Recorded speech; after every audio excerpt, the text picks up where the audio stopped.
Pradžios knyga, 40 skyrius.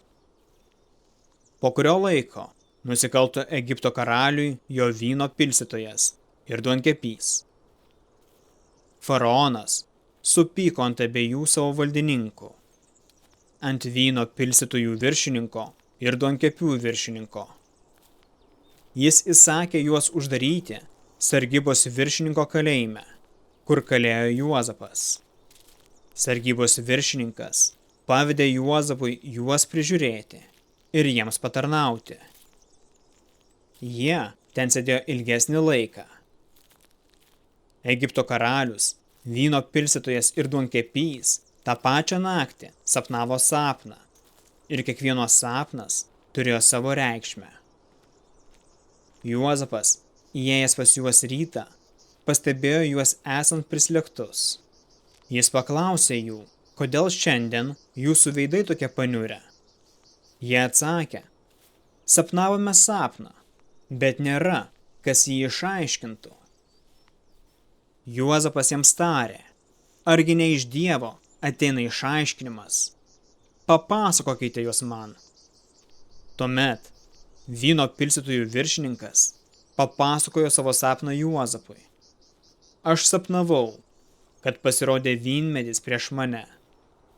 Jis turėjo 3 šakeles, išleido pumpurus, išskleidė žiedus ir subrandino vynuoges ant kekių. Faraono taurę laikiau savo rankoje, paėmiau vynuogių, išspaudžiau jas į Faraono taurę ir padaviau taurę Faraonui. Juozapas jam atsakė, štai sapno išaiškinimas. 3 šakelės yra 3 dienos.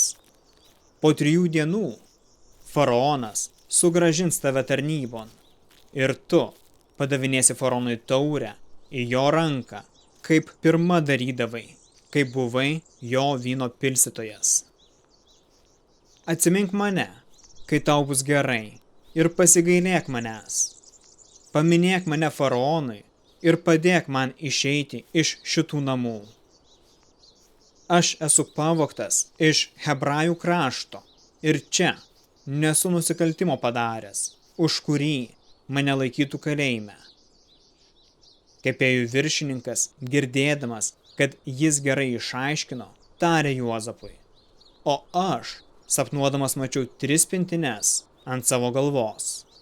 Viršutinėje pintinėje buvo įvairių keptų valgių Faraonui ir paukščiai lesė iš tos pintinės. Juozapas atsakė, štai sapno išaiškinimas. 3 pintinės yra 3 dienos. Po 3 dienų Faraonas nukirs tavo galvą, tave pakabins ant medžio ir paukščiai les tavo kūną. 3 dieną buvo Faraono gimtadienis ir jis iškėlė puotą visiems savo tarnams.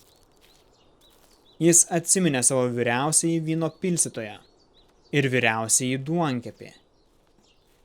Faraonas sugrąžino vyriausiąjį vyno pilstytoją į tarnybą ir jis vėl padavinėjo taurę Faraonui, o kepėjų viršininką jis įsakė pakarti, kaip Juozapas buvo jiems išaiškinęs.